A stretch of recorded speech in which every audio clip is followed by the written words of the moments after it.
એક સુખી સફળ અને સારું જીવન એની વ્યાખ્યામાં એ પણ સમાવેશ થાય છે કે આપણી અંદર કરુણા કેટલી છે, આપણી અંદર પ્રેમ કેટલો છે. અગાઢ પ્રેમ જેના જીવનમાં હોય છે એ જ બીજા લોકોને આપી શકે છે.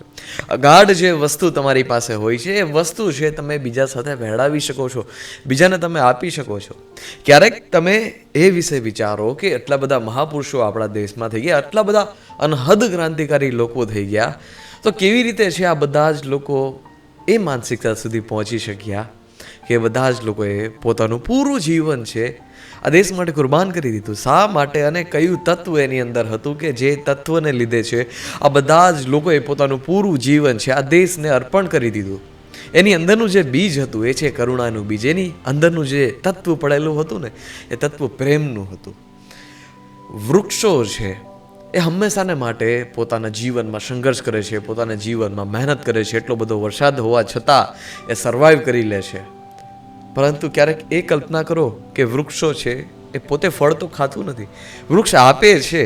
આપણી જે સંસ્કૃતિ છે ને હંમેશાને માટે આપવાની સંસ્કૃતિ છે. વૃક્ષો ફળ આપે છે પરંતુ પોતે ખાતા નથી. નદીઓનું પાણી આટલું બધું વહી જાય છે પરંતુ ક્યારેય છે એને સંગ્રહ કરતા શીખ્યું નથી, બસ એને વહેડાવતા શીખ્યું છે, બસ છે એને દેતા શીખ્યું છે. એ કહાની છે બહુ દિલચસ્પ છે. એક દિવસે અકબરનો દરબાર લાગ્યો હતો. આ દરબારમાં છે પ્રશ્ન પૂછવામાં આવ્યો હતો કે આ હથેળીમાં છે આ વાળ કેમ નથી, હથેળીમાં છે વાળ કેમ નથી? બિરબલની સામે છે જ્યારે આ પ્રશ્ન આવ્યો ત્યારે બિરબલ કહે છે કે મહારાજ, તમે એટલું બધું દાન કરો છો એટલે તમારા હાથમાં છે એ વાળ નથી. આટલું બધું દાન કરો છો, દાન કરી કરીને છે એ તમે જીવન વિતાવ્યું છે એટલા માટે છે તમારી હથેળીમાં વાળ નથી. અને પછી પ્રશ્ન એ પણ કરે છે કે તો આ બધા જ લોકો જે લે છે એ બધા લોકોની હથેળીમાં કેમ વાળ નથી? તો બિરબલ ઉત્તર આપતા કહે છે કે એ બધા જ લોકોએ લઈ લઈને એવી માનસિકતા બનાવી લીધી છે એટલા માટે એની હથેળીમાં વાળ નથી. એટલે જીવનમાં છે આ બંને અભિગમ હોઈ શકે છે, પરંતુ જે આપવાનો અભિગમ છે એ સૌથી સર્વશ્રેષ્ઠ અભિગમ છે. એનાથી મોટો અભિગમ કોઈ નથી. મહાપુરુષો વર્ષોના વર્ષ મહેનત કરે છતાં થાકે નહીં, પૂરું દેશ ભ્રમણ કરે છતાં થાકે નહીં, કારણ એની અંદર પ્રેમનું છે એ તત્વ પડેલું છે.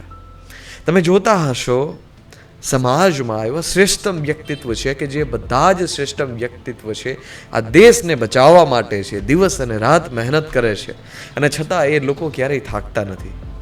અર્જુન છે એ યુદ્ધ લડ્યો, પૂરી તાકાતથી લડ્યો, પરંતુ જે યુદ્ધનો થાકોડો હતો એ અર્જુનને નથી લાગ્યો. ભલે પોતાનું જીવન છે એ લોહી લુહાણ કરી દીધું. સુભાષચંદ્ર બોઝે પોતાના જીવનમાં અતિ સાહસથી છે બધા જ કર્મ કર્યા, અતિ પરિશ્રમ કર્યો, એક દેશથી બીજા દેશ ભ્રમણ કર્યા.